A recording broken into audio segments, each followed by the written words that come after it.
Mga frontliner, senior citizen at estudyante ang prioridad ng Malabon LGU sa kanilang 200 million peso COVID vaccination program.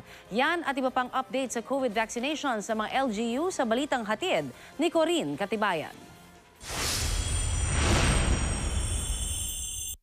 200 milyong piso ang kabuuang inilaan ng Malabon City para sa pagbili ng COVID-19 vaccines.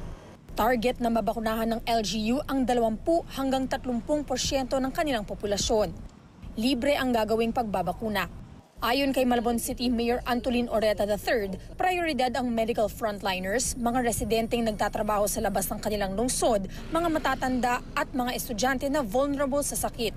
Nakikipag-ugnayan na rin ang Malabon City Health Office sa Department of Health para maging maayos ang pagbili, pag-handle at pagtuturok ng bakuna. 300 milyong piso naman ang inilaan ng Bacolod City para sa bakuna kontra COVID-19.